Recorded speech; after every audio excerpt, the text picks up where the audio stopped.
Bonsoir, nous sommes ravis de vous retrouver pour un nouveau numéro de Plus belle ma Sarthe, l'émission que vous connaissez tous, maintenant consacrée au patrimoine sartois. Et ce soir, vous avez vu sur ces belles images le village de Fillers-sur-Sarthe, dont on reparlera bien évidemment tout à l'heure avec Pascal. Le temps est venu pour moi de vous présenter nos invités ce soir, à commencer par Jean-Jacques Foignet. Bonsoir. Bonsoir. Directeur général de Sarthe Tourisme. À ma gauche, Jean-Pierre Guyard. Bonsoir. Bonsoir. Directeur de la publication La Vie Mancelle et Sartoise. Et puis Pilou Souchère, l'inénarrable, qui est le grand témoin ce soir du patois sartois et qui nous réserve une petite surprise, je l'imagine. Bonsoir à tout. Oui, toujours mes petits quiz, toujours d'actualité. Voilà. Et bien évidemment, pour compléter ce plateau, Pascal Mariette, qui dans quelques instants va nous parler de Fillers-sur-Sarthe, ce village fort sympathique à visiter bien évidemment. On écoute Pascal justement. Bonjour à tous. Aujourd'hui, Fillers, plein de choses à dire évidemment. Et on va regarder une première carte postale, c'est assez amusant, où on a un peu tout ce qu'il y a à voir. L'église, on voit le pont, j'en parlerai à la fin, et puis le château du Gros Chesnay. Et le Gros Chesnay, tout simplement, il y avait un moulin, le moulin du Gros Chesnay, que tout le monde connaît généralement, parce qu'on l'appelle aujourd'hui moulin Sart. Et donc, ce moulin a des bases très anciennes, au XVe siècle il existait, mais surtout il a été complètement remanié au XVIIIe siècle, on a changé, on a mis des roues pour le seigle et pour le froment, et surtout en 1852, le moulin fait partie, donc on le dissocie du Gros Chesnay, du château, parce qu'avant c'était la propriété du château, et donc on rehausse les murs, on en fait un beau moulin comme on trouve dans la Sarthe du 19e siècle, avec surtout un nouveau mécanisme. Donc c'est vraiment l'image de Fillers que vous voyez là, et que tous les manceaux connaissent généralement s'ils vont se balader le dimanche au moulin, et s'ils achètent à tout hasard de la farine ou du pain fait dans ce magnifique four à pain qui se trouve à quelques pas de ce moulin. Je vous conseille d'aller vous balader sur l'île de Moulinsart. Juste à côté, l'île évidemment est séparée par la Sarthe et le canal. Ce canal construit dans les années 1860, c'est vraiment un canal qui va permettre de passer les barrages pour les péniches. Les péniches peuvent passer donc les barrages de Fillers et de la Benèche, et pour atteindre, en allant vers le sud, Roisey-sur-Sarthe. C'est vraiment aller voir, parce qu'il y a encore le chemin de halage de chaque côté. Donc vous pouvez faire une boucle, vraiment une balade, en contournant ce magnifique canal. Allez voir, il y a encore les installations et tout. C'est juste, le canal commence au pied de l'église. Église que l'on voit, l'église Saint-Martin. L'église Saint-Martin, c'est vraiment une église qui a complètement été refaite au XVIIIe siècle. On est sur une vieille église du Moyen-Âge. Et malheureusement, on voit l'image, cette église construite en gros vers 1771 a été bombardée à la fin de la guerre avec une drôle d'histoire. C'est les Américains qui vont bombarder le clocher. Et il y a même un curé pour réhabiliter l'église telle que vous voyez. Le curé donc qui s'appelait l'abbé Baron, il va faire une chose extraordinaire pour récupérer des fonds pour que l'église soit rebâtie. Il va traverser une partie de la Sarthe, je ne sais pas si c'est le canal ou la Sarthe, sur un fil. Et donc, il y aura beaucoup de monde pour le voir faire ça. Et donc, les gens vont payer pour voir ce curé, l'abbé Baron, qui finance évidemment avec cet exploit une partie de la restauration de l'église telle qu'elle est aujourd'hui. Une chose à voir absolument à l'intérieur, c'est cette Vierge et l'Enfant, qui est des ateliers de style du XVIIe siècle. On dit que c'est du style de Charles Hoyot, qui est sorti certainement des ateliers de Charles Hoyot. Alors, ça vous parle peut-être, parce que dans la cathédrale du Mans, il y a plein de sculptures de Charles Hoyot. Vous les connaissez tous. Alors là, on la voit. Alors évidemment, elle a été abîmée lors de l'incendie à la fin de la Deuxième Guerre mondiale, mais elle a été restaurée, donc je vous conseille d'aller la voir. C'est vraiment une terre cuite, les fameuses terres cuites du Maine. Alors ces terres cuites, vous les connaissez. Si vous allez dans la cathédrale, il y a Sainte-Cécile, il y a Saint-Étienne, il y a plein d'autres choses. Voilà Sainte-Cécile qui a fait beaucoup de musées, puisqu'on la prête de temps en temps pour les grands musées. Elle est allée au Louvre il y a quelques années. Là, je ne me souviens plus si c'est pas Marie-Madeleine, c'est une autre. Et c'est vraiment, donc ça, c'est à la cathédrale. Eh bien, c'est le même sculpteur, Charles Hoyot, qui était vraiment le grand sculpteur de terre cuite du XVIIe siècle. Ensuite, il y a autre chose à voir, c'est le château du Gros Chesnay, je vous en ai parlé. Alors le Gros Chesnay, c'est un château du XVIIIe siècle, mais on sait qu'il y avait un château à l'époque, dès le XVe siècle, qui avait été créé par la famille Jean de Bélanger. Et donc ce bâtiment est aujourd'hui de style Louis XV, alors avec une enfilade de pièces évidemment sur un rez-de-chaussée. Et puis l'entrée est assez symétrique, il y avait des arbres et tout. Il y avait même des jardins aménagés avec des pièces d'eau. Il en reste une pièce d'eau juste devant le château. Quand on rentre, on passe à un petit pont. Et aujourd'hui, il a beaucoup fait parler, ce château, puisque c'est le château d'Alain Passard. Alain Passard, qui est un cuisinier, est un chef cuisinier de Parisien très connu. Et il fait connaître ce château parce qu'il fait pousser ses légumes, les légumes qu'il sert dans son restaurant qui s'appelle l'Arpège à Paris. L'Arpège, c'est quand même un restaurant qui a 3 étoiles au guide Michelin. C'est pas rien. Alors évidemment, le menu, on va dire prestige, est à 460 €, service compris, mais sans les vins. Alors je vous dis simplement, ça vous donne à peu près l'idée de ce restaurant d'Alain Passard à Paris, l'Arpège. Allez voir sur Internet, vous allez voir, le menu a l'air très intéressant et surtout basé sur le légume. Et puis, dernier ouvrage, je tiens absolument à vous parler, c'est le pont. Vous passez sur le pont à Fillet. Vous ne voyez pas que c'est un pont métallique, généralement, puisqu'on passe sur le tablier.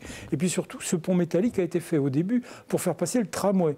Le tramway qui allait du Mans à Maillé, entre Allonne, et là, on s'est situé entre Allonne, en gros, et Serran-Fultourte. Et quand on regarde, eh bien, on est en 1895, commencent les travaux, et se terminent en 1897.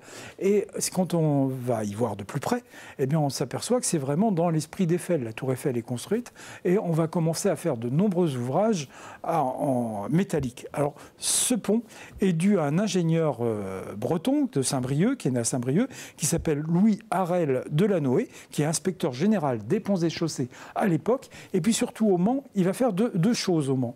Il y a ce pont évidemment à Fillet, mais il va faire le pont en X, qui malheureusement a disparu, ça parle à tout le monde, et puis la gare de tramway, centrale de tramway du Mans, qui a disparu aussi, qui a été bombardé à la fin de la guerre. Et il va faire aussi les viaducs, si vous connaissez Saint-Brieuc, les grands viaducs qui franchissent toutes le bord de côte de Saint-Brieuc. Et puis il a fait des tas de choses aussi en Bretagne, donc dans l'ouest de la France. Donc on doit ce magnifique ouvrage, je vous conseille d'aller en dessous, de vous balader, et d'aller voir cet ouvrage qui est de Louis Harel Delanoë. Voilà pour aujourd'hui. Eh bien, bravo, merci Pascal encore pour cette carte postale exhaustive, on va dire, de Fillet-sur-Sarthe. Pascal, qu'on le retrouvera physiquement la semaine prochaine, il sera avec nous. Fillet-sur-Sarthe, Jean-Jacques Foignier, en tant que responsable de Sarthe Tourisme, ça vous parle ? Oui, c'est un endroit assez intéressant puisqu'il y a 2 voies d'itinérance assez importantes qui passent sur cette commune. La vélo buissonnière, qui est un itinéraire qui fait Alençon-Saumur, peut-être qu'on l'évoquera un peu plus tard. Ouais. Et aussi, au niveau de la Sarthe, on a développé une marque de destination qui s'appelle les Rivières de l'Ouest.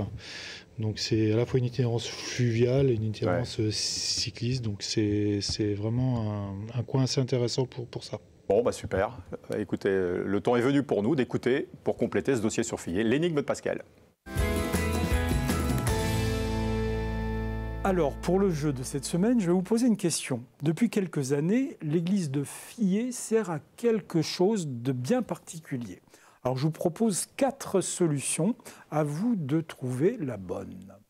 Donc, l'église sert de relais pour la réception de la télévision, en solution A.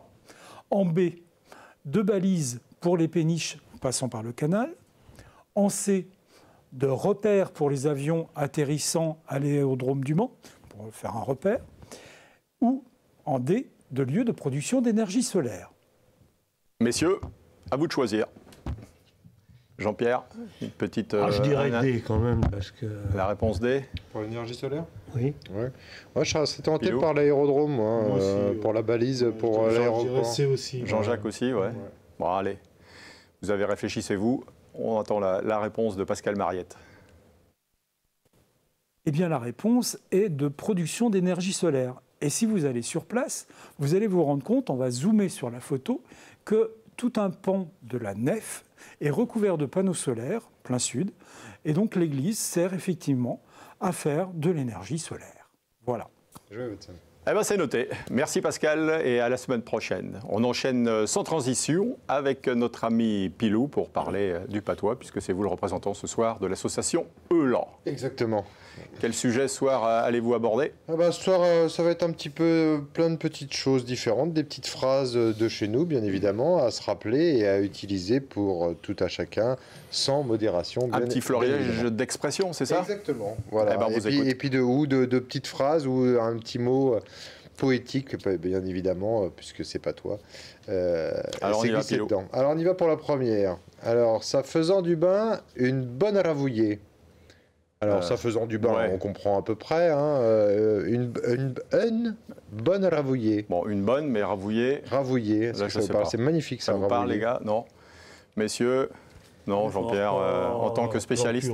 C'est ça. C'est bravo. Ouais, c'est un. Alors, c'est pas pentagruélique, quoi, quelque chose de très. D'accord. C'est repu d'un mets, exactement, jusqu'au dégoût, même. D'accord. Hein, donc ça va assez loin. Et on le dit aussi pour allonger une sauce, éventuellement. C'est noté. Une sauce. On dit ravouiller. C'est joli comme tout, ravouiller. Alors ensuite, ça logban ficelé comme saké. Alors là, pas évident, hein. Là c'est un peu plus Alors, épique. ça logban ficelé comme saké. Alors ficelé comme saké. Bah, Ficelé comme c'est, quoi. comme en gros, c'est, ouais. hein, comme saké. Ça va aller comme c'est? Et alors ça logban. Très joli terme aussi, ça. Ça logban. Ouais. Jean-Pierre, je suis sûr que vous avez une idée. Non, Non. Ah bon, non, bah, d'accord. Logban, Eh ben, c'est remuer, faire du bruit, très bien. ou festoyer éventuellement. Quoi. Ça logban. Voilà, donc D'accord. ficelé comme c'est, ça logban. Alors la suivante. Ensuite, il t'est fin sous, ça le charaillait de droite et de gauche. Bon là, quelqu'un qui a fait un petit peu d'abus, quoi. Exactement, Quand ça mais sort, alors il y a un terme dedans qui est intéressant, c'est charailler. Du verbe charailler. Hein, donc là, Jean-Jacques c'est charailler. Charrier. Charrier. Alors, charailler. Un rapport avec une charrette, non? Ouais, donc Il y a de ça, c'est transporté en gros. Ouais, C'est transporté. c'est Et donc, vacillé en général, quand ça le charaille de droite et de gauche, bah, c'est qu'en général, il est un petit peu transporté par l'alcool. Il est berdancet. Il est berdancet. Bah c'est ça, ouais. Alors, elle est facile celle-là. Allez donc la loin. Ça, c'est magnifique, ça, la loin. Là loin, ça vous parle? Alors, ça, c'est. Ah, bah oui. Jean-Pierre? Ça, c'est. Non, je comprends pas. Bah si, Bah, si, bah, vous êtes dis-le, là, Jean-Pierre, dis-le. quand même, vous êtes notre invité. Allez donc là-bas, là, ouais. Allez donc Ah, là, la c'est loin. Lucette. Allez donc, Ah, allez d'accord. donc la loin. Ah, tout simplement. Ah, ouais. Ah, bah, Mais d'accord. la loin, c'est plus joli que là-bas. Ah Ok. ouais. Moi, je trouve, personnellement. Alors, on l'a dit tout à l'heure. C'est Berzille là. Belzille, Là. je m'en souviens Important. plus. Ah, Berziller là. Parce qu'on peut être berzillé de différentes façons. là, c'est fatigué. Mais là, voilà. Et Là, on est là, et Berzillé. fatigué. Donc, berzillé. Jean-Jacques, non. Jean-Pierre. Je suis complètement fatigué, crevé. Vous connaissez on pas tient les plus- Berziers on du tient, Solex on tient plus debout. Ah, les fous, les fous. Ah ouais, c'est les ravagés. Ah, les ravagés. Ouais, ok. donc du coup, bah, là, c'est chez Berzillé là, donc je suis vraiment fatigué, ravagé, fatigué. Quoi. Ok. Arrivé à ne plus en pouvoir. Alors ensuite, il casse le pot à mesure qu'il mange le beurre. Alors là, on la comprend à peu près. Oui. Ah ouais, elle n'est pas trop dure à comprendre en patois en tout cas, mais on le dit pour qui? À qui on va s'adresser en disant qu'il casse le pot à force qu'il mange le beurre? Cigale. C'est Non, ça, je c'est pense à ça, ça. ouais. Quelqu'un Non. qui Non. abuse un peu, Qui abuse un qui est peu, en fait. dépensier. Qui est dépensier. Ouais, Ben, c'est ça, c'est une cigale, cigale, ce que ouais, voulait dire cigale, Jean-Jacques, ouais. quoi, Oui, c'est qui ça. oui, c'est vrai. Voilà. Plus que qui- fourmi, qui quoi, on va dire. Plus que fourmi, Ouais. c'est vrai. fourmi. C'est vrai, dans ce sens-là. Bien j'étais vu. Sur le champ, moi. Mais oui, donc c'est ça, dépensier, bien évidemment. Alors ensuite, il t'est auteur quand il s'en a retourné. Alors là. Bon, Jean-Pierre, vous la connaissez, vous, celle-là? Hauteur. Oui. Ouais, c'est auteur. un peu tard, non? Je sais pas. C'est ça. Ouais. Ah, d'accord. Ouais, on dit ça pour l'heure tardive, Ok. D'accord. effectivement, ou quand il est très tard. On Bien dit, vu. Il est auteur. C'est joli ici, ça. Et puis bien plus cohérent. Alors ensuite, il s'est badénousé depuis qu'il a été aux écoles. Alors qu'est-ce que ça voudrait dire depuis qu'il a été aux écoles? Alors, ça, tout le monde comprend, Ouais, mais ouais, il s'est dénousé. Dénousé. Alors, Émancipé, dans l'autre épanoui, sens, on va dire que quelqu'un est nouseux. C'est pareil. Donc là, c'est l'inverse, il est dénousé, quoi. Est-ce que c'est un rapport avec nier? Intelligent? Non, pas du tout. Non, non. pas, ça veut rien. Non. aucun Des rapport. merdes, entre guillemets. Il y a un petit lien, en fait. Émancipé. Nouseux, c'est timide. D'accord. Donc, du coup, dénousé, c'est enhardi, quoi. en gros, Enhardi, quoi. bon, d'accord, Un petit peu, ok. quoi. Bon, allez, un petit dernier. Allez, un petit dernier. Ah bah tiens, va donc pouiller tes hartes. Oui, parce qu'il ne fait pas un show pour sortir. Hein. Exactement. Bon, bah alors, Alors là, on parce que va vous je laisser sais entre pas vous. encore, On n'a pas. Pas du ouais. tout. Donc pouiller, c'est hard. Ah, vas-y, explique-le, Bah, c'est vas-y. s'habiller. C'est s'habiller. Tes hard, c'est les vêtements. Ah, Et, ok. Et pouiller, c'est Super. hard, c'est se vêtir, quoi. En gros. Il n'est plus Bon, rien bah, à super. mettre de quelque corps pouillé pour aller à la messe dimanche. Mais Exactement. c'est bon. Bon, bah, merci Pilou. Grâce à vous, on est un petit peu plus intelligent ce soir. Je ne sais pas si on va se souvenir de tout. C'est le parce que, but. bon, en C'est le général, but. Enfin, en tout cas, il faut au moins s'en rappeler d'une et de l'utiliser en son quotidien. Bon, ok. Et là, on aura gagné. Merci en tout cas. C'était de l'embarras de plaisir. À bientôt. On passe tout de suite à l'histoire du jour.